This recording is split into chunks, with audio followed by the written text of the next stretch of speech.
अध्यात्म विज्ञान कोई धर्म या संप्रदाय नहीं है, ये स्पिरिचुअल साइंस है जो कुदरत के कानून पर आधारित है। ये विज्ञान पूरे ब्रह्मांड के सभी रहस्यों को उजागर करता है और जीवन के सभी पहलुओं को समझने के लिए एक नई दृष्टि देता है। इसी को आर्ट ऑफ विजन कहते हैं, दुनिया को देखने की एक नई दृष्टि, जो अध्यात्म विज्ञानी परम पूज्य स्वामी श्री कमलेशानंद जी के निर्देशन में सनातन सत्य का अनुसंधान कर हमारे जीवन को प्रकाशित करे। जय सच्चिदानंद। ભારતવર્ષના ઇતિહાસની અંદર આધ્યાત્મિક પરંપરામાં યજ્ઞનું ખૂબ મહત્વ છે। યજ્ઞ એટલે હોમવું। શું કહેવાય? એ યજ્ઞ આપણે આજે આધ્યાત્મ યજ્ઞ સમજવાનો છે। આધ્યાત્મિક યજ્ઞ એ યજ્ઞમાં પણ હોમવાનું છે, પણ શું હોમવાનું છે? આત્મા સિવાયની બધી બિલીફો। શું હોમવાનું છે? બિલીફ। ખાસ ધ્યાન રાખજો, આત્મા સિવાયની બધી બિલીફો શું કરવાની છે? ખ્યાલ આવ્યો? દાખલા તરીકે આ શરીર છે તો શરીરનું નામ છે, તો હું ચંદુલાલ છું, બરાબર છે? એ ચંદુલાલની બિલીફને શું કરવાની? સ્વાહા। કારણ કે શરીરનું નામ છે, મારું નામ ના સમજાય। કોઈ કે ચંદુલાલે બહુ સરસ કર્યું, આપણે અંદરથી શું કહેવાનું? સ્વાહા। કારણ કે હું શુદ્ધાત્મા છું। કોઈ કે ચંદુલાલમાં અક્કલ નથી, આપણે કહેવાનું સ્વાહા, હું। એટલે એ બિલીફને આપણે લેવા દેવા નથી। ચંદુલાલને સારા વિચાર આવે, ખરાબ વિચાર આવે, એ ચંદુલાલના મનનો પ્રશ્ન છે, મારો પ્રશ્ન નથી। માટે સારા ખરાબ વિચારનું શું કરવાનું? અને હું પછી ચંદુલાલ સારું બોલે ને ખરાબ બોલે, શું કરવાનું? અને હું પછી ચંદુલાલની એક્ટિવિટી સારી હોય કે ખરાબ હોય, પણ શું કરવાની? અને હું એમ સામેવાળા જે બિહેવ કરે છે, આ એક પક્ષે થયું। હવે સામેવાળા આપણી સાથે વર્તણૂક કરે છે, એ સ્પીચ અને એક્શનમાં તો ખબર પડે ને, થોટમાં ના ખબર પડે, પણ સ્પીચ અને એક્શનમાં ખબર પડે। તો એ જે બિહેવ કરે એને સ્વાહા કરવાની।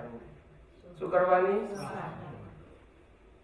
કારણ કે એનો શુદ્ધાત્મા બોલતો નથી, માટે આપણે એ બોલે છે એવા બિલીફની જરૂર નથી। એ બોલે છે તો દુઃખ થાય ને, સમજાયું? અને કોઈની બેડ બિહેવ આપણા પક્ષે, આપણા એટલે શરીર પક્ષે, તો પણ શું કરવાનું? સ્વાહા। એ શુદ્ધાત્મા છે અને હું એ બેડ બિહેવ કરનાર, ને બેડ બિહેવ જેના માટે કરી, એ બંનેને બિલીફને શું કરવાની? અને બંને શું છે? મૂળ શુદ્ધાત્મા।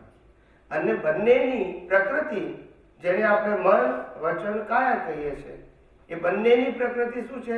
કુદરતી। હવે કુદરતી રચનામાં કોઈ રિસ્પોન્સિબલ ના હોય, સમજાય છે?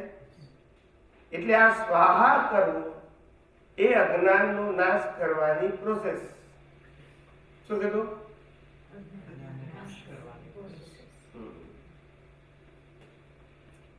ખ્યાલ આવ્યો? એટલે એક એક વસ્તુ આપણા જીવનમાં જે બિલીફ ઉકલી રહી છે ડ્યુરિંગ ધ સર્કમસ્ટાન્સીસ, એને સ્વાહા કરવાની, યજ્ઞમાં હોમવાની। એને મારો વિચાર છે, મારી વાણી છે, મારું વર્તન છે, મારા સંજોગો છે, મારા સંબંધો છે, મારી સંપત્તિ છે, મારા સાધન છે એવું માનવાનું, અને સામેવાળી વ્યક્તિની બિહેવિયરને પણ તેમ માનવાનું. બધાની જ પ્રકૃતિ કેવી છે? હા, આ મન વચન કાયાનું ક્રિએટર, ઓપરેટર, ડિસ્ટ્રોયર કોણ છે? કુદરત છે. એ મન વચન કાયાનો ક્રિએટર, ઓપરેટર, ડિસ્ટ્રોયર, એને બીજી સેન્સમાં કહીએ તો જનરેટર, ઓપરેટર અને ડિસ્ટ્રોયર, GOD. ખ્યાલ આવી ગયો? કુદરત. લોકોને કુદરત ખબર ના પડી એટલે ગોડ કીધું. ખ્યાલ આવ્યો? પણ આ દુનિયા 6 તત્વોથી બની છે. એમાં મન વચન કાયા પણ 6 તત્વોના બનેલા છે. આ દુનિયા કુદરતના કાનૂનથી ચાલે છે. એમાં મન વચન કાયા પણ કુદરતના કાનૂનથી ચાલે છે. આ દુનિયાની બધી અવસ્થાઓ જે કુદરત અને કુદરતી કાનૂનથી બનેલી છે એને શું કહેવાય? કુદરતી. એમાં મન વચન કાયા પણ, એની રચના પણ શું કહેવાય? કુદરતી રચના. માટે પિંડેશો બ્રહ્માંડે અને બ્રહ્માંડેશો, એટલે બ્રહ્માંડ અને પિંડમાં પ્રિન્સિપલમાં કોઈ ફેર નથી, એલિમેન્ટ્સમાં કોઈ ફેર નથી, નેચરલ લોમાં કોઈ ફેર નથી. So our current life is totally pre-decided as per our previous birth. So today the body is a player given by the nature. આજે આપણું શરીર શું છે? પ્લેયર. એટલે બધાના પ્લેયર એક જ સરખી ડિઝાઇનના, કારણ કે નેચર મેડ. મેન મેડ હોય તો પોતાની ડિઝાઇન હોય. યસ કે નો? આ તો નેચર મેડ છે. એટલે કુદરત ડિઝાઇન કરી હોય એવી જ બધાની ડિઝાઇન હોય. એટલે આ કુદરતે કર્મ ભોગવવા માટેનું પ્લેયર આપ્યું છે, જેને આપણે ફિઝિકલ ફોર્મમાં મનુષ્ય કહીએ છીએ. એ મનુષ્ય 3 ભાગમાં વહેંચાયેલો છે: મન, વચન અને કાયા. આ ત્રણેય અવસ્થાઓ જે છે એ મન, વચન, કાયા એ શરીરની અવસ્થા છે. ને શરીરનો ક્રિએટર, ઓપરેટર, ડિસ્ટ્રોયર કોણ છે? કુદરત છે. હવે જેનો ક્રિએટર, ઓપરેટર, ડિસ્ટ્રોયર કુદરત હોય, એની અંદર આપણે આપણી ફ્રીડમથી શું કરી શકીએ? અચ્છા, સામેવાળો શું કરી શકે? કંઈ ના કરી શકે. માટે we don't require any kind of opinion subject to any physical body and material of the world. Belief ભલે હોય પણ બિલીફને શું કરવાની? એને રાઈટ નહીં માનવાની, રિલેટિવ માનવાની. શું માનવાની? રિલેટિવ નો મતલબ ટેમ્પરરી, કમ એન્ડ ગો. સમજાય? ને આપણે કેવા છે? પરમેનન્ટ છે કે ટેમ્પરરી? આપણે સોલ તરીકે કેવા છીએ? પરમેનન્ટ છે. એટલે આ ટેમ્પરરી બધી જ વસ્તુ કુદરતની છે. Fundamental principal. જન્મથી મોત સુધી મન, વચન, કાયા તેની અવસ્થા, અને મન, વચન, કાયા સાથે સંકળાયેલા સત્તા, સંપત્તિ, સંબંધો અને સાધનો, અને આ 5 જ્ઞાનેન્દ્રિયોથી અનુભવાતી સમગ્ર સૃષ્ટિ, એ બધું શું છે? કુદરતી. એનો કોઈ ક્રિએટર, ઓપરેટર, ડિસ્ટ્રોયર કોઈ છે? કુદરત છે. સમજાય છે? આપણે આપણી લાઈફમાં બુદ્ધિથી એવું માનીએ ખરા કે આપણે આપણી મરજીથી જીવીએ છીએ, એવું માનીએ ખરા, બુદ્ધિથી અથવા અહમથી, પણ કોઈની મરજીથી જીવી શક્યું નથી. રામને પણ મરજી વગર વનવાસ જવું પડ્યું, બોલતા નથી. અને મરજી વગર સીતા ઉપાડી ગયા, બોલતા નથી. અને મરજી વગર રાવણ સાથે યુદ્ધ કરવું હતું, મરજી ક્યાં ચાલી? કૃષ્ણ ભગવાનને મરજી વગર મહાભારત કરવું પડ્યું, સમજાવવા ગયા છતાં ના સમજ્યો દુર્યોધન. મહાવીરને મરજી વગર કાનમાં ખીલા ઠોકાયા, ક્રાઇસ્ટને મરજી વગર વસ્ત્ર ઉપર ચડવું પડ્યું. યસ કે નો? So all the great people, they have no any kind of independent power to control his body. Yes or no? તો પછી આપણી પાસે હોય, પણ આપણે માની બેઠા છે કે છે બસ એટલું, અને એનું ટેન્શન ભોગવીએ છીએ. શું ભોગવીએ છીએ? કુદરતનો કાનૂન એટલો સરસ છે, જ્યાં સુધી તમારું આયુષ્ય કર્મ છે ત્યાં સુધી હવા, પાણી, ખોરાક બધું કુદરત જ પ્રોવાઈડ કરશે, અને તે કમ્પલસરીમાં આવે છે. ઓપ્શનમાં તમને જીવાડવાના છે તો આવશે જ ને. અહીંથી જમીનમાં 50 ફૂટ ઊંડો ખાડો ખોદો અને ત્યાં જે ક્રીચર્સ, જીવ છે ને, એને પણ હવા, પાણી, ખોરાક કુદરત સપ્લાય કરે છે. યસ કે નો? તો આપણને નહીં કરે, પણ આપણને કુદરત ઉપર વિશ્વાસ નથી. આપણને આપણી બુદ્ધિ ઉપર વિશ્વાસ છે, આવડત ઉપર વિશ્વાસ છે. ખ્યાલ આવ્યો? ભલે જીવનમાં અનેક વખત બુદ્ધુ બની ગયા હોય તોય બુદ્ધિ ઉપર વિશ્વાસ. બોલતા કેટલી વખત ધાર્યું ના થયું હોય તો એમ કે છે ના, મારે તો મારું ધાર્યું જ જીવવું છે. ખ્યાલ આવ્યો? આપણા ગુજરાતીમાં કહેવત હતી, ધાર્યું ધણીનું થાય. ધણી એટલે હસબન્ડ નહીં, ધણી એટલે કુદરત. સમજાય છે? કુદરતનું થાય. પ્રોગ્રામ ગયા અવતારમાં તમારો, એ પ્રોગ્રામને પ્લે કરવાના સંજોગો કોણ આપે? એટલે આજે કંટ્રોલ કોની પાસે છે? કુદરત પાસે. જ્યારે બાંધ્યું ગયા અવતારમાં કર્મનું પેકેજ, ત્યારે સત્તા કર્મ બાંધવાની આપણા પાસે હતી. હવે આજે રિઝલ્ટ કોણ આપે છે? એટલે આ મન, વચન, કાયા અને તેની અવસ્થા જે રિઝલ્ટ રૂપે છે, જન્મ, જીવન અને મૃત્યુ, ખ્યાલ આવે ને, એ બધું કુદરતના કંટ્રોલમાં છે. એટલે આ વિજ્ઞાનથી તમે એટલા રિલેક્સ થઈ જાઓ કે જે ચિંતા હોય ને, ટેન્શન, હવે મારું શું થશે, એ ના રહે. કોઈ વ્યક્તિ આમ કરશે તો, પણ કોઈની પાસે ફ્રીડમ, એ ટેન્શન નહીં. આપણું ટેન્શન નહીં, બીજા આપણી સાથે આવું કરશે, એ ટેન્શન નહીં. સમજાય છે? આ વિજ્ઞાન જેમ જેમ સમજાશે એમ તમારું વિઝન એકદમ પરફેક્ટ, સ્ટેબલ અને સ્ટ્રોંગ થઈ જશે through your application and through your experience. એવું સરળ, સહજ અને સુગમ આખું વિજ્ઞાન છે. વિજ્ઞાન જ મુક્તિનો માર્ગ હોય, ધર્મ મુક્તિનો માર્ગ ના હોય.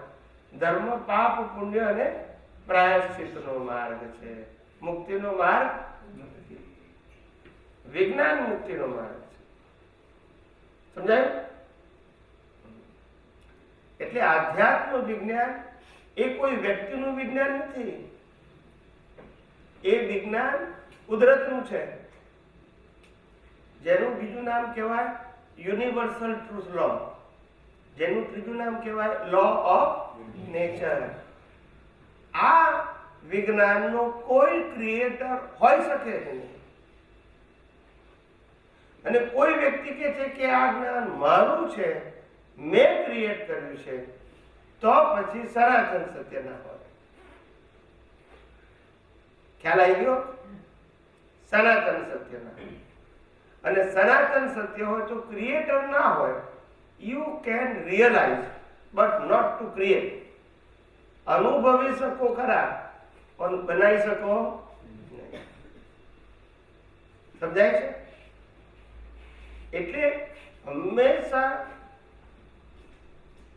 મુક્તિનો માર્ગ કેવો હોય? Destroy the all kind of relative view point from your vision. That's it. Real તો છે, આ રિલેટિવ થી ફસાયા છે. કેવા ફસાયા? મને એક જણે પૂછ્યું કે આપણા જિંદગીમાં નોર્મલ લાઈફની અંદર સૌથી વધારે ટ્રાન્ઝેક્શન વાળી અને લાંબી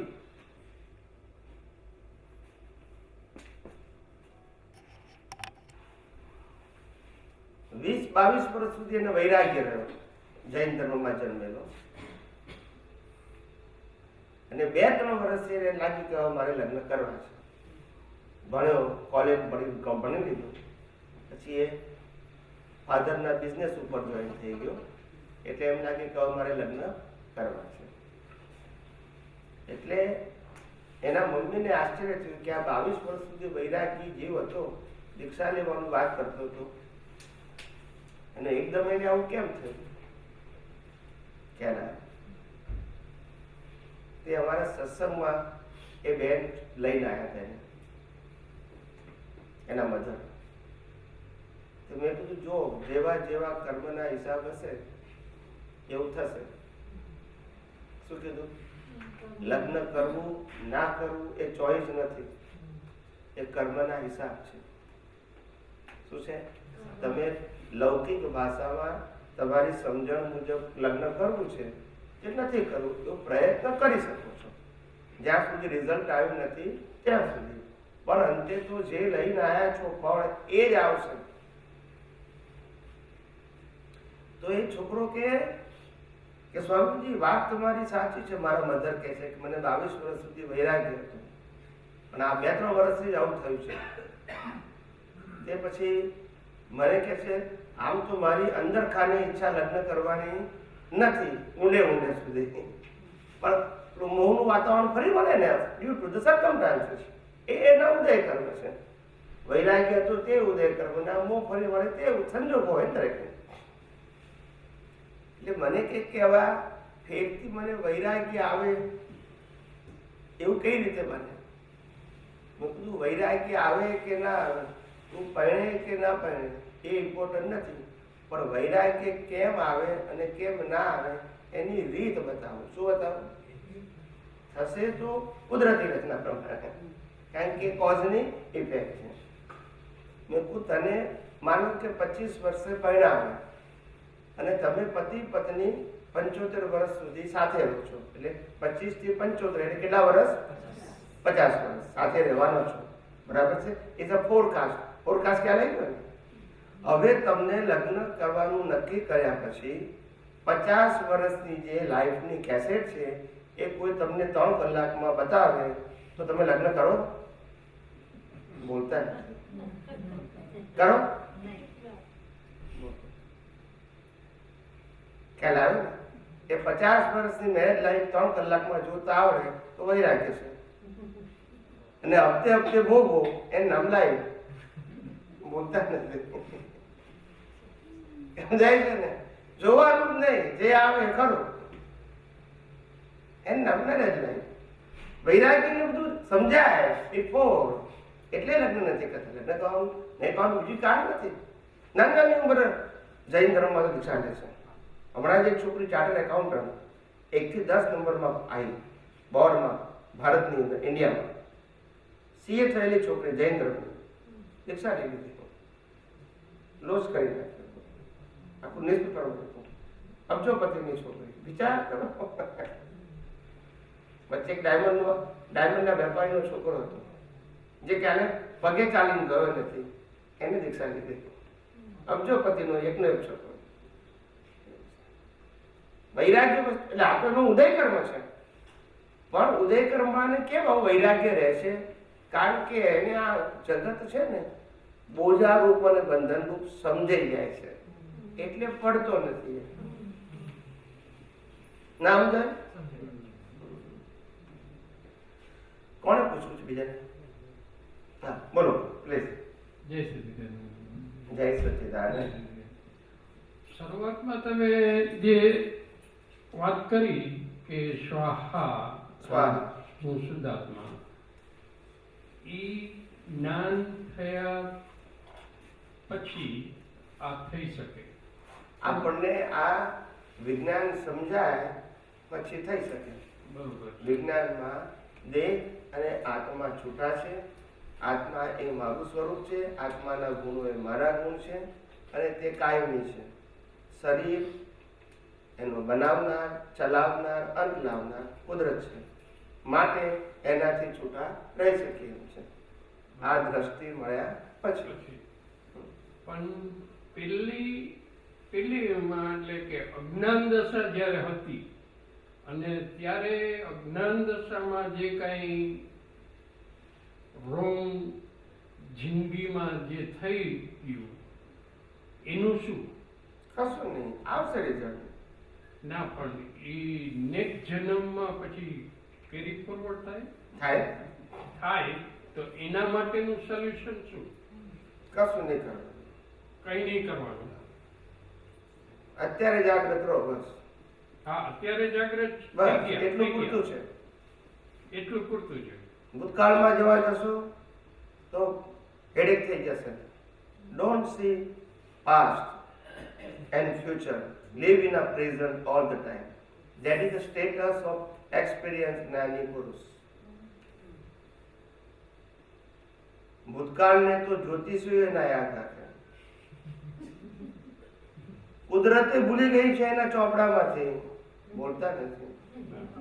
કુદરતે એના માસ્ટરમાંથી જે ટાઈમ પસાર થઈ ગયો ને એ બધી એન્ટ્રીઓ કાઢી નાખી. આપણે અહીંથી જ કાઢવાની જરૂર છે બસ, ફેરથી આવવાની નથી. સમજાયું કે નહીં? Yes, past is past already. Don't think about the past. Try to live in the present, whatever it is, good and bad. Already we suffered, correct? તો ફેરથી સફર કરવાની ક્યાં જરૂર છે? તો પછી અને એ વખતે ભૂલ થઈ ગઈ તો કર્મ બંધાશે, એનો કર્મ બંધાયો હશે, એનો ભોગવટો આવશે. પણ આજે આપણે અજ્ઞાન નાશ કરવામાં લાગી જાવ ને. રામકૃષ્ણ મહાવીરને છેલ્લા અવતારમાં કર્મો નતા, પણ શું નતું? તો પછી અજ્ઞાન કર્મ વાહે પડો ને. આને બદલવામાં શું ફેર વાહે પડો છો? આને બદલશો તોય બાળવાનું છે. ખ્યાલ આવ્યો? ટાઈમ આવશે. આધ્યાત્મિકમાં સામાયિક પ્રતિક્રમણ શબ્દ ના આવે, ધર્મમાં આવે. કારણ કે ધર્મમાં પુણ્યનું ઇમ્પોર્ટન્સ છે, પાપને હે ગણવામાં આવે છે, માટે પ્રાયશ્ચિત શબ્દ મૂક્યો. આધ્યાત્મમાં પાપ પુણ્ય બેને અજ્ઞાન કહે છે. Now you understand? હવે ખ્યાલ આવી ગયો? બીજું, તમે એમ કહો છો કે મેં ભૂતકાળમાં ભૂલો કરી, એ તમે અત્યારે એ ભૂલને કર્તા તરીકે જોશો અત્યારે કે કુદરતી રચના તરીકે જોશો? તો પછી ભૂલ ક્યાં છે? આ તો તમારો પ્રશ્ન કેવો છે? એક ગામ હતું, એ ગામની અંદર 1000 વિદ્યાર્થીઓ ભણતા હતા, સ્કૂલમાં અને કોલેજમાં. તે બધા સાથે ભણતા હતા ગામના, અને બધા સાથે ગ્રેજ્યુએટ થયા. ગ્રેજ્યુએટ થયા પછી છોકરો કામે વળગ્યો ને છોકરી ઘર કામમાં વળગી. એમાંથી એ જ ગામનો છોકરો ને એ જ ગામની છોકરીના 1-2 વર્ષ પછી લગ્ન થઈ ગયા. લગ્ન થઈ ગયા એટલે હવે તો એ પતિ પત્ની કહેવાય કે નહીં? તે 1 થી 25 વર્ષ સુધી ભાઈ બહેન જોયા, એનું પ્રતિક્રમણ કરવું પડે ને. બોલતા નથી કારણ કે પહેલા ના થયું, બોલતા જવાબ મળી ગયો. બોલો. એટલે સ્વામીજી આપણને યાદ આવે તો એ સીન જોઈને કહેવાય કે આ તો કુદરતી રચના હતી, ડિસ્ચાર્જ હતું, એટલે એ કર્મ હળવું થઈ જાય ને. ડિસ્ચાર્જ હતું ને, ડિસ્ચાર્જ જ છે. અને ભૂતકાળનું હોય તો ડિસ્ચાર્જ હતું. આપણે એને ભૂતકાળનું આજે એની મેતે દેખાય તો કુદરતી રચના જોવું, જોવા પ્રયત્ન કરવો નહીં. Don't go back. ઓકે, પાછળ જવાનું નહીં. live in a present all the time as far as possible. Very good. જવાનું જ નહીં ભૂતકાળ. સમજાય છે? આ ધાર્મિક સત્ય, સામાજિક સત્ય, અને આધ્યાત્મિક સત્યને કહેવાય આધ્યાત્મિક સત કહેવાય. કારણ કે આધ્યાત્મિક સત એ કુદરતના કાનૂન ઉપર આધારિત છે અને સામાજિક અને ધર્મ એ રિલેટિવ સત્ય ઉપર આધારિત છે જે સમય સમય બદલાયા કરે છે. There is no any unique principle. It's a individual. કેવું છે ખ્યાલ આવ્યો? જ્યારે આધ્યાત્મનો મતલબ it's a uniform and it is for equal and all. આજે જુદું કાલે જુદું, મારા માટે જુદું તમારા માટે જુદું એવું ના હોય. પણ ધર્મમાં હોય. કોઈ રામને માને, કોઈ કૃષ્ણને, કોઈ મહાવીરને, કોઈ શિવને, કોઈ સ્વામિનારાયણ, જેને માનવું એને માને. કોને ખોટા કહેવાય? પણ રિલેટિવ સત્ય, સનાતન સત્ય એકે નહીં. આપનું જ્ઞાન તો અલ્ટિમેટ છે. બંધ છે સ્વામીજી, આપનું જ્ઞાન તો એટલું અલ્ટિમેટ સમજાય છે હવે હસતે હસતે કે અમે બીજા બધા જગ્યાએ બી આપણે સાંભળ્યા હોય પણ ઓછું. આપણને એમ થાય કે હજી પાછા જાય પણ આમાં તો આપણને થાય કે આ બધું કેટલું સિક્રેટ આપણને મળી ગયું છે કે જે પહેલા કોઈથી સાંભળ્યું નહોતું. આ વિજ્ઞાન તો દુનિયામાં હતું પણ એ વિજ્ઞાનને રિયલાઇઝ કરવાની દ્રષ્ટિવાળા અનુભવી જ્ઞાની ન હોય તો આ ખુલ્લું ના થાય. આ તો ખુલ્લું જ છે પણ મને ખુલ્લું થવું જોઈએ ને. It's a matter of my own and individual vision. દ્રષ્ટિ જોઈએ. શું જોઈએ? હા, આ દુનિયાના સનાતન સત્યને સમજવા માટે ડીપ શાર્પ એન્ડ પ્રિન્સિપલ વાળી દ્રષ્ટિ જોઈએ. તે સિવાય ના સમજાય. અને અજ્ઞાન કેટલે અંશે નાશ થયું હોય ત્યારે આ વિઝન આવે, નહીતર ના આવે. આજે દુનિયાના તમામ ધર્મોને ફોર્મેટ કેવું એ નાની વસ્તુ છે? કોઈ કહી શકે? એક ધર્મ વાળો બીજા ધર્મ વાળો કહી શકે? જે માણસ ધર્મથી બિયોન્ડ ગયો હોય એ જ કહે છે કે દુનિયાના તમામ ધર્મો એ શું છે? ફોર્મેટ છે. ફોર્મેટ એટલે રિલેટિવ સત્ય, પાપ પુણ્ય અને પ્રાયશ્ચિત. ખ્યાલ? એ બિયોન્ડ ગયો હોય એ જ કહે ને. સમજાય છે કે નહીં? લાખો માણસો ફસાઈ ગયા છે. એ તો શું કરે, દરેકના પોતપોતાના કર્મના હિસાબે. આપણે ભાવના કરવી કે જગતના લોકો આ યુનિવર્સલ ટ્રુથ સાયન્સ પામે એવો ભાવ કરવો, યોગ્ય લાગે તો પ્રયત્ન કરવો, બસ. સમજાય છે? બીજું વધારે ઊંડા ઉતરવાની જરૂર નહીં. સમજાય છે? દરેકના પોતપોતાના રોલ છે. શું છે? સમજાય છે? એટલે આ વિજ્ઞાન એના ફ્યુચર, ભવિષ્યમાં કરોડો માણસો આ વિજ્ઞાન પાછળ આગળ થવાના છે. કારણ કે આ અલ્ટિમેટ ટ્રુથ છે અને યુનિવર્સલ ટ્રુથ છે. It not subject to your religion. તમારા ધર્મ સાથે એનું કોઈ લેવા દેવા. એટલે પુણ્યના બંધુ પુણ્ય કે છે હોય તો જ આવું જ્ઞાન મળે. એવું ખોરશે બધા થાકશે, ત્રાસશે, કંટાળશે, પછી ખોરશે. ક્યારે ત્યારે જાગે. આવું છે.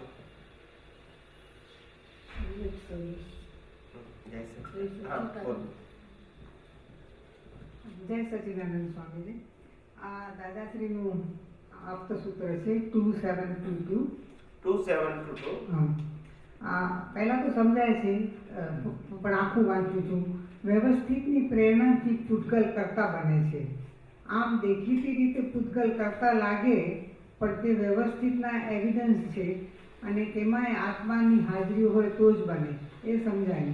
પછી હવે એમ કહે છે કે ખરેખર પૂતગલ કરતા છે એવું ક્યારે કહેવાય? સ્વરૂપ જ્ઞાન પછી, નહીં તો ઊંધે રસ્તે જાય. સ્વરૂપ જ્ઞાન પછી જ્ઞાનીની આજ્ઞામાં રહે ત્યાર પછી જ બધું પૂતગલ કરતા છે, તમારી જોખમદારી નથી એમ કહેવાય. તે સિવાય કહે તો બધા ઊંધે રસ્તે ચાલે. એટલે એ સમજાવ પાછળનો. એટલે આ જ કે વિજ્ઞાન દ્રષ્ટિ પ્રાપ્ત કરવી પડે. શું કરવું પડે? વિજ્ઞાનનો મતલબ ખબર પડવી જોઈએ કે મન, વચન, કાયા અને તેની અવસ્થાનો ક્રિએટર, ઓપરેટર, ડિસ્ટ્રોયર કુદરત છે અને હું એનાથી મુક્ત એવું ચેતન, અવિનાશી, અનંત શક્તિવાળો શુદ્ધ આત્મા છે. આ સેપરેશન સમજાય તો તમે એનો યુઝ કરી શકો. માત્ર તમારા સ્વાર્થ માટે ઉપયોગ કરો, ઇટ ઇઝ નોટ કરેક્ટ. જ્યારે કંઈ ખરાબ થયું તો કે કુદરતી રચના, સારું થયું તો કે મેં કર્યું, એવું નહીં. સિદ્ધાંત જોઈએ. શું જોઈએ? બધી જ અવસ્થાને લાગુ પડે. જન્મથી મોત સુધી બધી અવસ્થાને લાગુ પડે. એટલે પ્રકૃતિ ક્રિયા રૂપે મન વચન કાયા જ કરતા છે. કયા રૂપે? ક્રિયા રૂપે. કંટ્રોલ રૂપે કુદરત કરતા છે. પણ કંટ્રોલ કુદરતનો ક્રિયા શરીરની અને પેલો પ્રતિષ્ઠિત આત્મા એવું માને છે કે હું કરું છું, એ અજ્ઞાન છે. બોલતા નથી. સમજાયું? ક્રિયા રૂપે પ્રકૃતિ કરતા છે, કંટ્રોલ રૂપે કુદરત કરતા છે. પણ દ્રષ્ટિ રૂપે પ્રતિષ્ઠિત માને કે હું કરતા છું, એ અજ્ઞાન છે. એનો કુદરત દંડ આપે છે. કુદરત કે છે કરાવડાવું છું હું, અને આ કે છે કે હું કરું છું. સમજાય છે? એ અજ્ઞાન છે. સમજાય છે? પ્રતિષ્ઠિત આત્માનો કંટ્રોલ નથી. એટલે કીધું કે પ્રતિષ્ઠિત આત્માએ તો ઓબ્ઝર્વર રહેવાનું છે, સબ્જેક્ટ ટુ પ્રકૃતિ. અને સબ્જેક્ટ ટુ જ્ઞાન શુદ્ધ આત્મા રહેવાનું છે, અને સબ્જેક્ટ ટુ પ્રકૃતિ કુદરતી રચના. સમજાય? આગળ કે છે 2723 ખરેખર કરતા હોત તો કોઈ છૂટક જ નહીં. કરતા કોને કહેવાય? કે જે સ્વતંત્ર પાવર વાળો હોય. પણ સ્વતંત્ર પાવર વાળો તો છે જ નહીં કોઈ. પોતાનું ધાર્યું કરી શકે કોઈ? દુનિયાનો કોઈ પણ પ્રેસિડેન્ટ પોતાનું ધાર્યું કરી શકે? કરી શકે કોઈ? ના કરી શકે. Everything is controlled and governed by the local country law. Yes કે no? પછી કન્ટ્રીના કાયદા મુજબ એને વર્તવું પડે. એની મરજી પ્રમાણે ના થાય. સમજાય? બીજું એક છે, બીજું બોલો. કળિયુગમાં ચેતીને ચાલે છે. પાછું દાદાજીનું છે, પ્રાપ્ત તપ હોય તે ભોગવજે, અપ્રાપ્ત તપ ઊભું ના કરીશ. પ્રાપ્ત તપ ભોગવજી એટલે શું કહેવા માંગે છે? પ્રાપ્ત એટલે આયેલું છે તે. ઊભું ના કરી શકે કે હું કરું છું તેવું માનવું, એને ઊભું કરી કહેવાય. ઉપવાસ મેં કર્યો. શું કર્યો? ત્યાગ મેં કર્યો. એવા તપની જરૂર જે થઈ જાય એ તપને કુદરતી રચના જોવા, એ તપ બરાબર છે. મેં કર્યું એ તપ બરાબર નથી.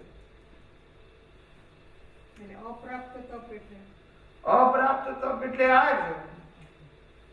બે પ્રકારના અપ્રાપ્ત છે. જે કર્મો ભોગવાટાથી ભોગવાઈને પાસ થઈ ગયા એને અત્યારે યાદ કરવા, એ બધા અપ્રાપ્ત તપો છે. ના સમજાય? સાસુએ વહુને કીધું કે તને રસોઈ બનાવતા આવડતી નથી. પછી સાસુ ને વહુ બે બેડરૂમમાં ઊંઘવા ગયા તો સાસુ ઘસઘસાટ ઊંઘે ને વહુને ઊંઘ આવે? કેમ ના આવે? એ અપ્રાપ્ત તપ છે. કીધું તારે પ્રાપ્ત કહેવાય. અત્યારે મગજમાં છે અજ્ઞાન તપ. મને કીધું, મને કીધું. હા, જે પ્રાપ્ત નથી. 500 પાઉન્ડ પડી ગયા એ પ્રાપ્ત તપ. પછી એને 6 મહિના સુધી યાદ કરીને ભોગવવું, એ બધા અપ્રાપ્ત છે. This is your weakness of your mind. You lost only one time and you are suffering 1000 times. એ અપ્રાપ્ત છે. It's your misunderstanding. ખ્યાલ આવે? પ્રાપ્ત એટલે જે ફેક્ટ છે તે, એ તો કમ્પલસરી છે ને. ખ્યાલ આવે? આ બધા અપ્રાપ્ત છે. પેલો કરે એટલે હું કરું, ભાઈ પણ શું કરવું છે એ એનો હિસાબ પૂરો કરે, તું તારો હિસાબ પૂરો કર ને. ખ્યાલ આવે કે નહીં? આવી ગયો. એવું જ્ઞાની પુરુષ દરેક બાબતમાં આ જ કહેવા માંગે છે. પણ હવે આ મેં શું કીધું કે આ બધું ચોપડીઓનું જ્ઞાન સમજતા બહુ વાર લાગશે. તમને જ્ઞાનીનો આશય નહીં ખબર પડે, શબ્દનો અર્થ ખબર પડશે. તમે આશય સમજાવો છો એટલે હા, એટલે ખબર પડે, નહીં તો ના સમજાય કશું. તમારી ભાષામાં સમજો તો કઈ નહીં સમજાય. એનું કારણ શું છે કે લેવલ છે ને, લેવલ, દ્રષ્ટિનું લેવલ, એટલું જ તમને સમજાય. બરાબર. જેમ 5મા ધોરણનો છોકરો હોય તેનું લેવલ કેટલું હોય? Up to 5th. 10મા ધોરણનો છોકરો હોય તો એટલું હોય. ગ્રેજ્યુએટ થયો તો એનું સમજણનું લેવલ વધારે હોય, માસ્ટર ડિગ્રી વધારે હોય. એવી રીતે એને સમજાય. ખ્યાલ આવે? વસ્તુ તો એક જ છે, પણ જેમ જેમ મેચ્યોરિટી આવે એમ એ વસ્તુની ડેપ્થ ખબર પડે. તમે ખુલ્લું કરી આપો છો. હા, છેલ્લે બોલો.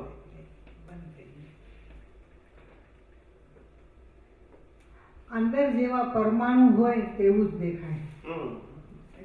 અંદર જેવા પરમાણુ હોવું દેખાય એટલે શું કહેવા માંગે છે? એ પરમાણુ ડિસ્ચાર્જ. કયા પરમાણુ? Discharge. જન્મ એટલે આજ મારા મધર, આજ મારા ફાધર, આજ બ્રધર, સિસ્ટર, બધી એ પરમાણુ લઈને આવ્યા છે કર્મના કોઝલ બોડીના. એ પરમાણુ પ્રમાણે જ તમારી બિહેવિયર હોય. સમજાય છે? એ પરમાણુ પર ડિસ્ચાર્જ કરવાનો. Discharge. એ ડિસ્ચાર્જ લઈને આવ્યા છો, એ ડિસ્ચાર્જ થઈ રહ્યો છે. એને આપણે કુદરતી રચના જોવો. સમજાય? સમજાય. જય સચિદાનંદ. જય સચિદાનંદ.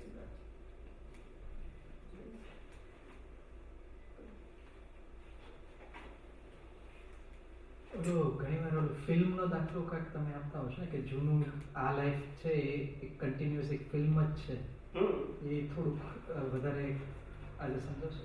Life is a recorded film. અને ફિલ્મ આ અવતારમાં ખાલી પ્લે થાય છે વિધાઉટ યોર ચોઇસ. અને એ ચોઇસ વગર પ્લે થયેલીમાં આપણે ચોઇસ માનીએ છીએ. આવું થવું જોઈએ, આવું ના થવું જોઈએ. બી ફિલ્મમાં ચોઇસ હોય તો પછી માં ચોરે આવે, પોલીસે આવે, વિલને આવે, બધું આવે કે ના આવે? ખ્યાલ આવે? એનું નામ તો ફિલ્મ કહેવાય. એમાં લાઈફમાં એવું બધું આવે ને, પણ એને ફિલ્મ કહેવાની. જે ફિલ્મ ગયા અવતારમાં રેકોર્ડ થઈ છે એ અત્યારે શું થાય છે? જન્મ તારે મા બાપ નક્કી, તમારે નક્કી કરવાના નહીં. ભાઈ બહેન નક્કી, રહેવાનું ઘર નક્કી, ધર્મ નક્કી. કારણ કે ફિલ્મ તૈયાર જ છે. તૈયારમાં તમારે ના કરવાનું હોય. બધું ધીમે ધીમે એની મેથે સામેથી આવ્યા કરે. લગ્નમાં પતિ પત્ની નકળી, બાળકો નક્કી, બધું જ નક્કી છે બધાનું. સમજાય છે? આગળ આપણા હાથમાં શ્વાસ લેવાની સ્વતંત્ર શક્તિ નથી. એ હોય ને તો કોઈ મરે જ નહીં. એટલે પણ સ્ક્રીન ઉપર જે આવતું હોય અને એમ હવે કેમ આ ડખો થાય છે કે આ ન હોવું જોઈએ ને આની જગ્યાએ આ હોવું જોઈએ, એ કઈ રીતે એ ભાગ અટકાવવો? આ મન વચન કાયાના પડદા ઉપર તો બધી ફિલ્મ ચાલે છે. ના સમજાય? બધાના મન વચન કાયા ફોર્મેટના ફોર્મમાં સરખા છે, પણ ફિલ્મના ફોર્મમાં જુદા છે. તમને જુદો વિચાર આવે, અમને જુદો વિચાર આવે. તમે જુદું બોલો, આ જુદું બોલે. તમે જુદી ક્રિયા કરો, આ જુદી ક્રિયા કરે. પણ મન વચન કાયાનું ફોર્મ તો સરખું હોય. યસ કે નો? કારણ કે પ્લેયર છે. પ્લેયરમાં ડિફરન્સ ના હોય. સમજાય? પ્રોગ્રામ તમે લઈને આવ્યા છો એ તમારી ફિલ્મ છે, પણ પ્લેયર તો એક જ છે. એટલે જે ડખો થાય છે એને પણ જોવો કે એને કઈ અટકાવો કે શું કરવું? કુદરતી રચના ગોઠવો. કુદરતમાં ડખો એટલે કે જે સંજોગ બને છે એને એઝ ઇટ ઇઝ સ્વીકાર ન કરવો એનું નામ ડખો દખલ, અને સ્વીકાર કરવો એનું નામ કુદરતી રચના. એટલે ત્યારે જ એપ્લિકેશન મૂકવાનું જ્યારે ડખો કરવા જાય. યસ. કુદરતમાં આપણે શું કહેવાનું? કુદરત ન્યાય કરે છે કે અન્યાય કરે છે? તો પછી આપણે એના ઉપર ન્યાય કરવાનો. ખ્યાલ આવ્યો કે નહીં? તમને પાપનો ઉદય આવે, ઉદય રિઝલ્ટ રૂપે, એ વખતે તમારી સોનાની ડાયમંડ વાળી વીંટી એવી જગ્યાએ જતી રહે કે મળે અને તમે ખાઓ પીઓ ઊંઘો પણ એનું એ જ ચાલે, વીંટી જ દેખાય બધે. કારણ કે તમારે કર્મ ભોગવવાનું છે. Now you understand? કોઈએ હંતાડી નથી, એ એવી જગ્યાએ જતી રહી હશે પડીને કે જે તમને ખબર નથી. પછી એ સફરિંગ કરતા કરતા કરતા કરતા ઓછું થઈ જાય 15 દિવસમાં. એ હશે વિજય થવાનો ચાલ બહુ વધુ પણ મળતી નથી. પાછો એની સાથે હિસાબ હોય તો દિવાળીમાં સાફ કરતા 6 મહિને પાછી મળે. પાછો હિસાબ શું થાય? આવું બધું છે. બધું આ કર્મના ખેલ જાણો તારે તમને ખબર પડે. એ આપણા પ્રયત્ન નથી. It is totally control and govern by the law of nature. એટલું સ્મૂથ લાઈફ છે બધાયનું. સફરિંગના ફોર્મમાં નહીં, વિઝનના ફોર્મમાં, ઓબ્ઝર્વેશનના ફોર્મમાં. સમજાય છે? એટલું સ્મૂથ લાઈફ છે. સ્મૂથનો મતલબ ભાઈ તમે થિયેટરમાં ગયા છો, પિક્ચર ગમે તે છે, તમને શું વાંધો છે? બોલતા નથી. યસ કે નો? પિક્ચર ગમે તે છે, તમને જોવામાં શું વાંધો છે? એમ અહીંયા આગળ આ મન વચન કાયા ગમે તેવા છે, પણ તમે ઓબ્ઝર્વર છે તો શું વાંધો છે? તો પછી આપણે ડુઅર, ઓનર અને સફરર થઈ જઈએ છીએ. બસ એ આપણી અજ્ઞાનતા છે. હવે ખ્યાલ આવ્યો? બાકી સાયન્સ બહુ સિમ્પલ છે. અને હું તો કહું છું કરોડો માણસને આ વિજ્ઞાન પહોંચે. અને હું મારો દાવો એવો પણ નથી કે હું પહોંચાડું. તમે બધાએ પહોંચાડો, મને વાંધો જ નથી. મારી કોઈ મોનોપોલી નથી. The science is the same. તમને જેટલું સમજાય, જેટલો અનુભવમાં આવે, બીજાને કહો. તમારું પાકું થશે ને એની શરૂઆત થશે. સાયન્સ તો કુદરતનું છે, વ્યક્તિનું નથી. સમજાય છે? આ એક જ વિજ્ઞાન એવું છે કે જેનો કોઈ માલિક નથી. બાકી દુનિયાના તમામ ધર્મો માલિકી ભાવથી જ ચાલે છે. યસ કે નો? ને ત્યાં રિસ્ટ્રિક્શન હોય. જ્યાં ઓનરશિપ હોય ને ત્યાં રિસ્ટ્રિક્શન હોય. અહીંયા તો કોઈ ઓનરશિપ છે. પછી કોણ માલિક? કુદરત. ખ્યાલ? જેને આ વિજ્ઞાન સાંભળવું, સમજી, ઉપયોગ કરીને બીજાને શેર કરવું હોય તો કરી શકો છો. કોઈની પરમિશનની જરૂર નથી. કારણ કે કોઈનું જ્ઞાન હોય તો પરમિશન જોઈએ. શું કે કુદરતનું હોય તો? હવે સમજી ગયા? એટલે આપણે બધાને છૂટ છે વિજ્ઞાન કહેવાની, બીજાને પણ. ખ્યાલ? કુદરતનું વિજ્ઞાન છે, વ્યક્તિનું નથી. કારણ કે ફોર્મેટ જ નથી, પછી વ્યક્તિ કેવી તમારે? જય શ્રી કૃષ્ણ.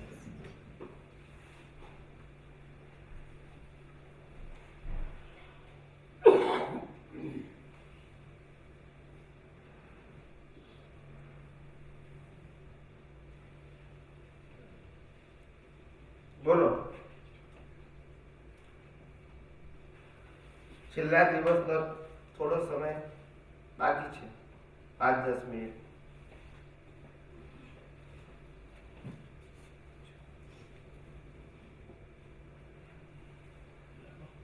તમે પ્રશ્ન પૂછશો ત્યાં સુધી આપણે ચાલુ રાખીશું. ઓકે?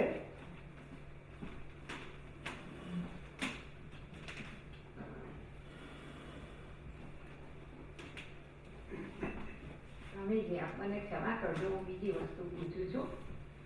કારણ કે હું વેદાંતમાં વધારે જઉં છું એટલે વેદાંતના સિદ્ધાંતને આ બધું સરખું જ છે, પણ પેલું સંસ્કૃતમાં છે.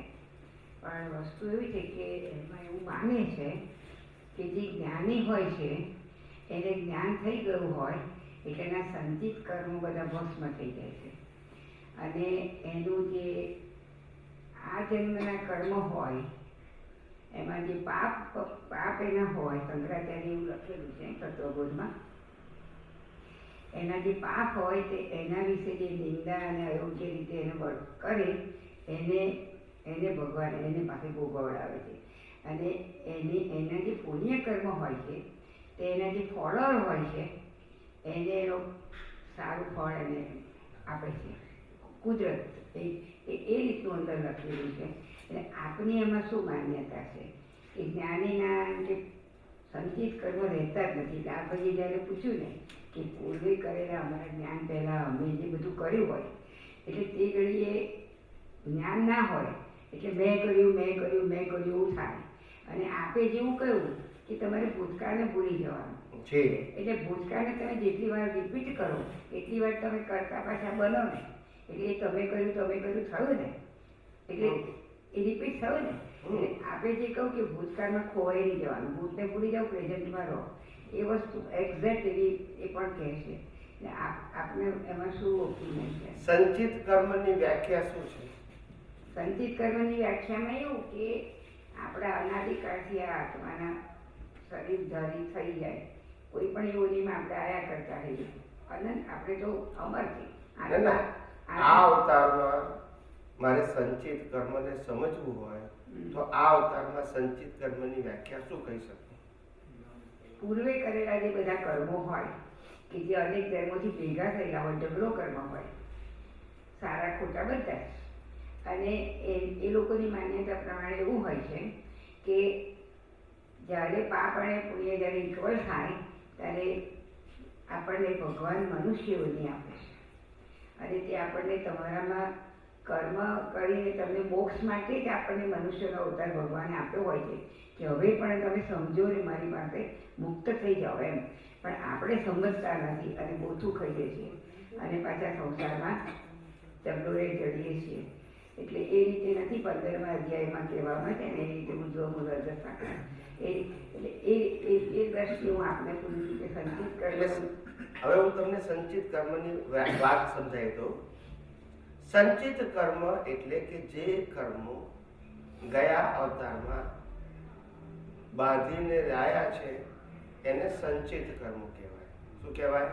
સંચિત. હા, 3 પ્રકારના કર્મો છે: સંચિત, ક્રિયમાણ અને પ્રારબ્ધ. જ્યારે કર્મ બંધાય ત્યારે એને ક્રિયમાણ કહેવાય. જ્યારે એનો સ્ટોક ભેગો થાય ત્યારે સંચિત કહેવાય. સંચિત એટલે સંગ્રહાયેલા. અને જ્યારે ઉકલે ત્યારે એને પ્રારબ્ધ કહેવાય. ખ્યાલ આવ્યો?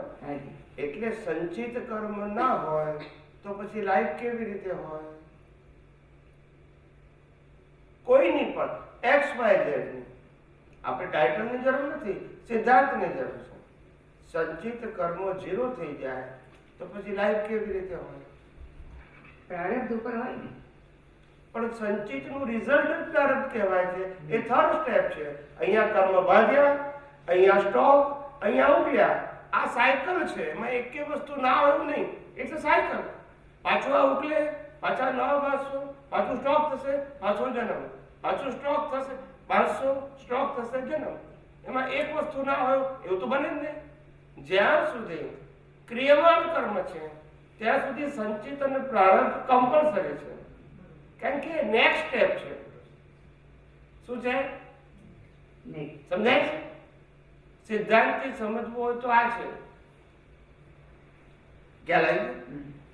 એવું છે કે મેં તમને હમણાં કીધું કે શાસ્ત્રોને સમજવા એ સામાન્ય વ્યક્તિઓના સમજણના લેવલથી બહારની વસ્તુ છે. કારણ કે એની સમજણ બહુ જ નાની હોય. એ શબ્દનો કે વાક્યનો ખાલી અર્થ જાણે, મર્મ ના જાણે. એના માટે દ્રષ્ટિ જોઈએ તો સમજાય. એટલે આ બધા માટે કમ્પલસરી છે. રામકૃષ્ણ મહાવીરને પણ છેલ્લા અવતારમાં બધા કર્મો ભોગવ્યા એ સંચિત જ હતા ને પ્રારબ્ધ રૂપે ઉકળ્યા. એમના ભસ્મીભૂત ના થાય પણ નવા ન બંધાયા. કારણ કે અજ્ઞાન નથી. અજ્ઞાન ના હોવું ધેટ ઇઝ ઇમ્પોર્ટન્ટ. માટે કીધું કે ભૂતકાળને ભૂલી જાઓ, વર્તમાનની ચિંતા ન કરો. ભૂતકાળ ભૂલી જાય, ભવિષ્યની ચિંતા ન કરો અને વર્તમાનમાં જે ચાલી રહ્યું છે એમાં રહો. જાગૃતિથી રહો. બસ. ગઈકાલે શું થયું હતું, આવતીકાલે શું થશે, પણ એ આપણા હાથમાં છે. તો પછી અનનેસેસરી માનસિક લોડ ઊભો કરવાનો મતલબ શું? આજના વિચાર પ્રમાણે આવતીકાલ થવાની હોય તો બરાબર છે, એવું નથી. સમજાયું કે નહીં? એટલે વિજ્ઞાનને તમે જેમ છે તેમ જ્યારે સમજશો તો જ તમને ખ્યાલ આવશે. એટલે આ મુક્તિનો માર્ગ એ વિજ્ઞાન છે, આધ્યાત્મ વિજ્ઞાન, જે કુદરતના કાનૂન ઉપર આધારિત છે, કોઈ ધર્મના કાનૂન ઉપર આધારિત. સમજાય છે? કુદરતનો કાનૂન જુદો છે, ધર્મનો કાનૂન જુદો છે. ધર્મના બધા ધર્મોના કાનૂન જુદા છે. યસ કે નો? પણ કુદરતનો કાનૂન એક હશે કે અલગ અલગ હશે? બસ, તો પછી એ જ જાણવાનું છે. આ દુનિયામાં કોઈ પણ વ્યક્તિ કુદરતી કાનૂનથી બહાર જઈ શકે તો એ તો આપણે જાણવાનો છે. એ નથી જાણતા એ તો અજ્ઞાન છે. કારણ કે શરીર એનું, શરીર એ કુદરતનું છે. હવા, પાણી, ખોરાક એ કુદરત આપે છે આ શરીરને. એને પચાવીને લોહી બનાવવું ને આખા શરીરમાં 24 કલાક ફેરવું એ પણ કુદરત કરે છે. યસ કે નો? જન્મ તારા મા બાપે કુદરત આપે છે, ભાઈ બહેને કુદરત આપે છે, ધર્મે કુદરત આપે છે, રહેવાનું ઘરે કુદરત આપે છે, જીવનના બધા સંજોગ કુદરત આપે છે, અને છેલ્લે શ્વાસ બંધ પણ. તો પછી કુદરતી કાનૂનથી બહાર કોણ છે? બોલો. નથી. આ જ સમજવાનું છે. આ નથી સમજતા એ જ મોટામાં મોટું અજ્ઞાન છે. બીજું કોઈ અજ્ઞાન નથી. કેટલી મોટી બ્લન્ડર! આ મિસ્ટેક ના કહેવાય, બ્લન્ડર કહેવાય. મન વચન કાયાથી થાય એને બ્લન્ડર ના કહેવાય. શું ના કહેવાય? મિસ્ટેક કહેવાય. એ બ્લન્ડરનું ફળ છે. બ્લન્ડર એટલે અજ્ઞાન, મિસ્ટેક એટલે ભોગવટો. ખ્યાલ આવ્યો? બ્લન્ડર ના હોય તો મિસ્ટેક આવે જ નહીં. મૂળભૂત ભૂલને બ્લન્ડર કહેવાય, ફંડામેન્ટલ. અને એના આધારે જે રિએક્ટ થાય એને મિસ્ટેક કહેવાય. સમજાય છે? મૂળ ભૂલ શું છે? હું ચંદુલાલ છું, બોલતા નથી. એ મૂળ ભૂલ છે. પછી એ ભૂલોની પરંપરા સર્જાય. ચંદુલાલના મા બાપે હોય, ભાઈ બહેને હોય, વાઈફે હોય, છોકરા હોય, એ બધી મિસ્ટેક કહેવાય. બોલતા નથી. પણ હું ચંદુલાલથી મુક્ત, હું શુદ્ધ આત્મા છું, તો મારી એક ભૂલ જ નથી. બોલતા નથી. ચંદુલાલ ભલે મિસ્ટેક ભોગવે, પણ મારી ભૂલ. કારણ કે મારે ને ચંદુલાલને કોઈ લેવા દેવા નથી. ઘણા કે સ્વામીજી આત્મા તો છે એવું જાણીએ છે, પણ અમે માનીએ કઈ રીતે? શું કે છે? મેં કીધું પુનર્જન્મ માનો છો તો કે તમે કહું પુનર્જન્મ શરીરનો થાય? બોલતા નથી. શરીરનો થાય કે એને બાળી નાખવાનું? આત્મા ના હોય તો પુનર્જન્મ હોય? આત્મા ના હોય તો લાઈવનેસ હોય? હમણાં એક ભાઈ હતા કેનેડામાં, તે મને મળ્યા. એ પેલા આર્ટિફિશિયલ ઇન્ટેલિજન્સ નો માસ્ટર છે, પીએચડી કર્યું છે. એની સાથે મારા ફોન ઉપર કલાક 1.5 કલાક વાત થઈ. આ વખતે મળવા આવવાના છે. તે એને બહુ વાત કરી કે આર્ટિફિશિયલ ઇન્ટેલિજન્સ એટલે શું. મને કોઈ સાયન્ટિસ્ટ વ્યક્તિ મળે ને તો મને ગમે કે એ શું સમજે છે. અને 1.5 કલાક ચર્ચા કર્યા પછી મને પૂછ્યું કે સ્વામીજી તમે આર્ટિફિશિયલ ઇન્ટેલિજન્સ માટે શું કહેવા માંગો છો? મેં કહું આપણી લાઈફ આખી આર્ટિફિશિયલ ઇન્ટેલિજન્સ જ છે. No control about your speech, thought and mind. It is a totally artificial. તમે માનો છો, છે નહીં તમારો. નથી થોટ તમારા નથી, સ્પીચ તમારી નથી, એક્શન તમારી નથી. It's a preplayed program from previous birth, and body is a player given by the nature, and circumstances are also given by the nature. So it's a artificial intelligence એને આપણે માનીએ છીએ કે મારું શરીર, મારું મન, મારી બુદ્ધિ, મારી વાણી, મારી એક્શન, મારા સંબંધો, મારી સંપત્તિ, કશું આપણું આર્ટિફિશિયલ. શું છે? એકચ્યુઅલ નથી. આ સમજતા તો લોકોને અવતાર થઈ જાય. સમજાય છે? સમજાયું કે નહીં? આ આર્ટિફિશિયલ ઇન્ટેલિજન્સમાં સોલ છે. પેલું જે રોબોટ બનાવે એમાં સોલ નથી. નો ફિલિંગ એટ ઓલ. શું નથી? એ પ્રોગ્રામ પ્રમાણે કામ કરે છે. એમ આ પ્રોગ્રામ પ્રમાણે કામ કરે છે. ફિલિંગ આમાં નથી. ફિલિંગ લાઈવ પ્રતિષ્ઠિત આત્મા છે. They create the cause with feeling. They create the rag and dvesh with feeling. આને રાગ દ્વેષ કરી ના શકે.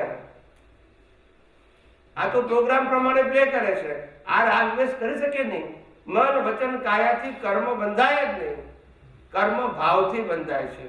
જેવો ભાવ તેવો ભાવ. જેનો ભાવ બગડ્યો એનો મન વચન કાયા એ કર્મ ભોગવવાનું સાધન માત્ર છે. કર્મ વાગવાનું છે જ નહીં. એટલે આપણા સાયન્સે ક્લિયર કર્યું, સેપરેટ કર્યું કે મન વચન કાયા પુરુષાર્થ કરી જ ના શકે. અત્યાર સુધી અદબદ હતું. કેવું હતું? પરિણામ એ ભોગવે અને પુરુષાર્થ એ કરે. એટલે લાઇન ઓફ ડિમાર્કેશન નથી. કન્ફ્યુઝ હતા બધા. કારણ કે ફોર્મેટ આપ્યું ને પુરુષાર્થ માટે. હવે ફોર્મેટ ફોલો કોણ કરે? પ્રકૃતિ. યસ કે નો? એટલે એક બાજુ પરિણામ બી કરે અને પુરુષાર્થ પણ પ્રકૃતિ કરે. એવું થાય ને? હવે તમને ખબર પડી કે મન વચન કાયાની અવસ્થા માત્ર કુદરતી રચના છે. ખ્યાલ આવ્યો? કુદરતી રચનાનો મતલબ મારી કોઈ ફ્રીડમ નથી. From birth to death, including our mind, speech and action, is pre-decided as per the previous birth program. And the player and circumstances are given by the law of nature. અને કુદરત જે શરીરને સંજોગો આપે છે એ પાછું લઈ લે છે. યસ કે નો? ખાલી તમારો આત્મા અને કર્મ કેવી પ્રવૃત્તિ થાય છે. શરીર અને શરીર સાથે સંકળાયેલા સત્તા, સંપત્તિ, સંબંધ, સાધન સાથે આવતા. કારણ કે કોના છે? શરીર ના આવે અને સાધન સંપત્તિ પણ. કારણ કે કોના છે? કુદરતના છે. આપ્યા ભોગવવા માટે. ભોગવો એટલે પછી લઈ લે છે. તમે ક્યારે મન વચન કાયા અને તેની સાથે સંકળાયેલા સત્તા, સંપત્તિ, સંબંધ અને સાધનના માલિક ના થઈ શકો. ને જ્યાં માલિક થઈએ છીએ એનો માર ખાઈએ છીએ. શું કહીએ છીએ? માલિકીનો માર ખાઈએ છીએ. આ દુનિયામાં એક પણ વસ્તુ વ્યક્તિની હોઈ શકે નહીં. કુદરત જ માલિક છે ને વ્યક્તિને ખાલી કર્મના ફળ રૂપે ભોગવવા મળે છે. એ કમ એન્ડ ગો છે. આવે છે અને એ ભોગવટો છે. એનો શું છે? પાપ અને પુણ્યનો. That's it. પણ એકચ્યુઅલી કશું છે? લાઈફ એટલે કશું જ નહીં. ઝીરો. શું કીધું? આયા તારે ઝીરો અને જઈએ તારે. આ જીવીએ છે એની જ રામાયણ છે બધી. એમ નથી સમજાતું. જીવતા ઝીરો સમજાય તો કામ થઈ જાય. પહેલા ને છેલ્લા તો ઝીરો છે. યસ કે નો? બિગિનિંગ માં ઝીરો અને આ વચ્ચે ઝીરો સમજી જાય તો પતી ગયું. એનું નામ જ્ઞાની. ના સમજાવું? ના લઈને જવાનું હોય તો ઝીરો ના સમજો. લઈને જવાનું છે તો ઝીરો સમજવામાં શું વાંધો છે? આપણે સમજવાનું કહીએ છીએ ને, ત્યાગ કરવાનું કહીએ છીએ. બોલો. સ્વામીજી, દાદાનું સેન્ટન્સ છે કે ઓબ્સ્ટ્રક્શન એટલે જ લિફ્ટ. ઓબ્સ્ટ્રક્શન ના હોય તો મહાવીરે ના હોત. તો આપણા સંજોગો જો નથી સમજ્યા? ઓબ્સ્ટ્રક્શન કે છે? ઓબ્સ્ટ્રક્શન એટલે અડચણ. ઓબ્સ્ટ્રક્શન એટલે જ લિફ્ટ. ઓબ્સ્ટ્રક્શન ના હોત તો મહાવીરે ના હોત. એટલે એમ સમજવું કે આપણને ન ગમતા સંજોગો આવે એ પણ આપણા માટે. ના, એ એવું કહેવા માંગે છે કે જ્યાં સુધી ભોગવટો છે તો પછી મુક્તિ ખોળે છે. ભોગવટો જ ના હોય, બધું મારું ધાર્યું થતું હોય તો મારે મોક્ષે જવાની ક્યાં જરૂર છે? પણ મારા જીવનમાં બધું જે ધારું છું એના કરતા ઊંધું જ થાય છે. ગમે છે રહેતું નથી, ને રહે છે એ ગમતું નથી. શું કરીએ હવે? એટલે આ જ બધા અવરોધો છે. ખ્યાલ આ દુનિયામાં દુઃખી થવાનું મૂળ કારણ આ જ છે. જે મળે છે એ ગમતું નથી, ને ગમે છે મળતું નથી. એટલે કાયમ માટે કે દાદા કે જે મળે એને ગમાડતું નિકાલ આવે, જે મળ્યું છે એને જ ગમાડને તો પાર આવે. હિસાબ છે તારે. ખ્યાલ આવે? ગમતું કોઈને મળે? કોઈને ના મળે. મોટા સમર્થ પુરુષોને ગમતું નથી મળ્યું સંજોગો બધા. એ કરવા જાય ને શું, ને સંજોગ ક્યાં લઈ જાય એને. સમજાય છે? આવું છે. એટલે સંજોગો જરાક આપણને ન ગમતા હોય તો માણસ વધારે અવેર થતો જાય. ના ગમતા તો ઠીક છે, પણ એમ કે સંજોગો બધા આપણા હાથમાં નથી, માટે એના માટે એટેચમેન્ટની જરૂર નથી, ઓબ્ઝર્વેશનની જરૂર છે. એટેચ થશો એટલે પાછું રાગ બેસો. ઓબ્ઝર્વેશન, ભલે અવરોધો આવે પણ ઓબ્ઝર્વેશન. સમજાય? સ્ટ્રેસ ઓછો રે ઓછો જ રહે ને. આપણે પકડી રાખ. આ કેવું છે, માણસ દુઃખી કેમ છે એનું સાયન્સ. દાખલા તરીકે એક વાંદરો છે અને વાંદરો જંગલમાં કુદાકુદ કરે છે. ત્યાં એને જમીનમાં એક કુંજો જોયો. કુંજો ખબર છે ને તમને?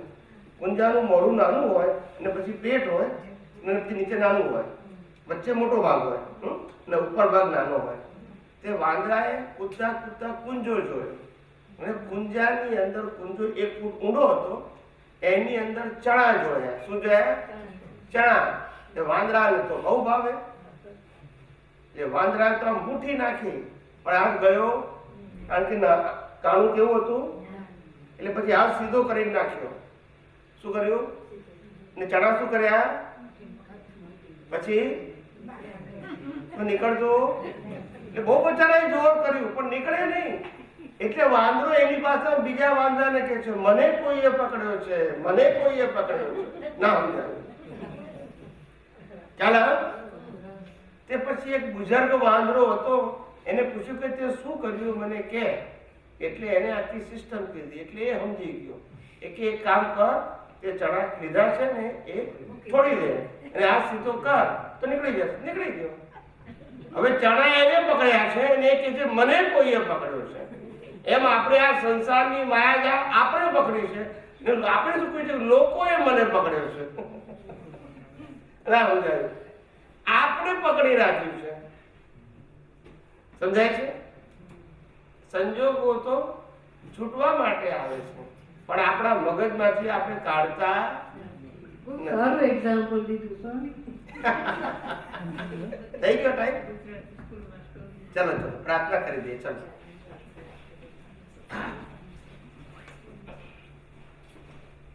હે અંતર્યામી પરમાત્મા, આપ દરેક જીવ માત્રમાં વિરાજમાન છો, તેમજ મારામાં પણ બિરાજેલા છો. આપનું સ્વરૂપ તે જ મારું સ્વરૂપ છે. મારું સ્વરૂપ શુદ્ધાત્મા છે. હે શુદ્ધાત્મા ભગવાન, હું આપને અભેદ ભાવે અત્યંત ભક્તિપૂર્વક નમસ્કાર કરું છું. અજ્ઞાનતાએ કરીને, અજાગૃતિએ કરીને, મિથ્યા જ્ઞાન મિથ્યા દર્શન સંબંધી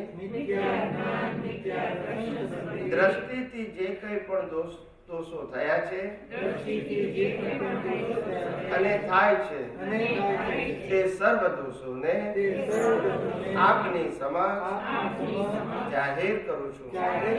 તેનો હૃદયપૂર્વક ખૂબ પસ્તાવો કરું છું અને આપની પાસે ક્ષમા પ્રાર્થું છું.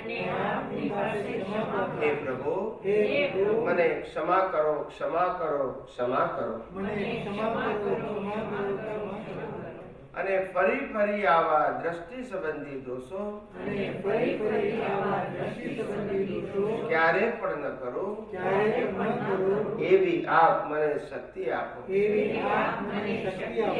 શુદ્ધાત્મા ભગવાન, આપ એવી કૃપા કરો કે અમને ભેદભાવ છૂટી જાય અને અભેદ સ્વરૂપ પ્રાપ્ત થાય. અમે તમારામાં અભેદ સ્વરૂપે તન્મયાકાર રહીએ. જય સચ્ચિદાનંદ, જય સચ્ચિદાનંદ, જય સચ્ચિદાનંદ, જય સચ્ચિદાનંદ.